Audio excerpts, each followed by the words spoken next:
जो 28 तारीख को पावर एम्प्लॉयज और इंजीनियर्स के द्वारा मास कैजुअल लीव का जो प्रोटेस्ट किया जा रहा है, उसके कंटेक्स्ट में हमारी ये बातचीत आप सबसे हो रही है। जिस तरीके से आप जानते हैं, ये मास प्रोटेस्ट लीव जो 28 तारीख के लिए जिसका नोटिस सरकार को दिया गया था,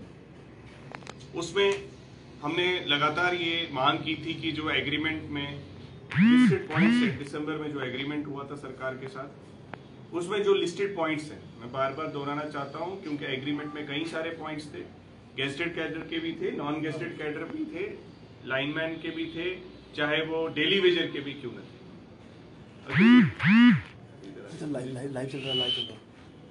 तो लगातार जो हमारे छोटे छोटे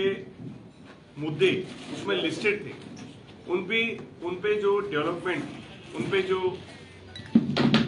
पेशरफ्त होनी चाहिए थी, वो इस लेवल की अभी तक नहीं हुई है। उस पे जो प्रोग्रेस थी वो उस लेवल की नहीं हुई थी। इसके अगेंस्ट रोष प्रकट करते हुए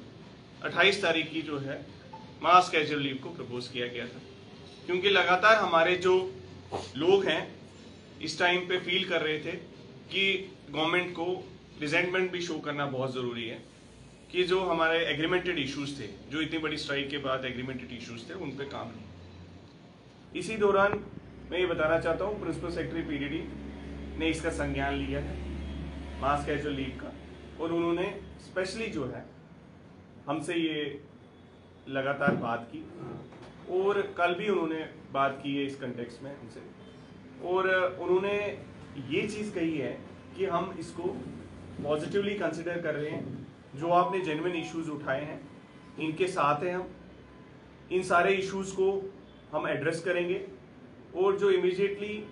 जो हमने लिस्टेड आउट इश्यूज इस मास कैजुअल लीव के प्रेजेंट किए थे, उन्होंने कहा है कई सारे इश्यूज जो हैं 31 से पहले भी रिजॉल्व हो जाएंगे, और कई सारे इश्यूज जो हैं with in the next few days वो भी रिजॉल्व हो जाएंगे। क्योंकि प्रिंसिपल सेक्रेटरी साहब नए इस डिपार्टमेंट में ज्वाइन किए हैं और उनको 1 महीना ऑलमोस्ट होने को है, और उनकी पॉजिटिविटी और उनके पॉजिटिव एटीट्यूड को देखते हुए और हमारी पूरी गाइडेंस काउंसिल जम्मू और कश्मीर का ये इकट्ठा फैसला है कि फिलहाल के तौर पे ये जो 28 तारीख का मास कैजुअल लीव का प्रोटेस्ट, जिसमें कि 800 इंजीनियर्स और स्टाफ ने सभी, चाहे वो हर एक डिस्ट्रिक्ट थे, सबने लीव्स को अप्लाई किया था, सबने लीव्स हमें फॉरवर्ड भी की थी, प्रिंसिपल सेक्रेटरी साहब को भी लिखी थी, उसको फिलहाल के तौर पे डेफर किया जाता है। और पॉजिटिव नोट पे उनके वर्ड और एश्योरेंस को हम सिर मथे मार लेके हम ये एक्सपेक्ट करते हैं कि जो उन्होंने हमसे वादा किया है कि with in the shortest possible time जो कन्फ्रंटेशन को भी अवॉइड करके लोगों को किसी तरह की प्रॉब्लम्स ना आए, इसको मद्देनजर रखते हुए हम इस चीज को फिलहाल के तौर पे डेफर करते हैं, और सरकार को फिर एक मौका देना चाहते हैं कि वो जो ये जेन्युइन डिमांड्स हैं, चाहे कोई भी इंसान जो है स्ट्राइक प्रोग्राम या मास कैजुअल लीव या किसी भी तरीके से एजिटेट नहीं करना चाहता है, जस्ट इसलिए क्योंकि हमारे कैडर्स जो हैं डीमोटिवेट होते हैं, और उनको भी एक जवाबदारी फील होती है कि हम भी किसी से जो है, जिस तरीके से ब्यूरोक्रेटिक सर्कल्स में हर एक ग्रेड, हर एक जो है प्रमोशन ब्यूरोक्रेसी में मिलती है, इंजीनियर्स को भी मिलनी चाहिए, हमारे स्टाफ को भी मिलनी चाहिए। टेक्निकल स्टाफ जो 25 साल से प्रमोशन का वेट कर रहा है, टेक्नीशियन 3rd कैडर, हमारा लाइनमैन को कभी जिंदगी में प्रमोशन नहीं मिलती, हमारा डेली वेजर 24 साल से जो है डेली वेजर है अभी भी, हमारे नीड बेस को जिसको कि सैलरी के लिए 1 साल से वेट कर रहे हैं, जो पेंडिंग वेजेस है।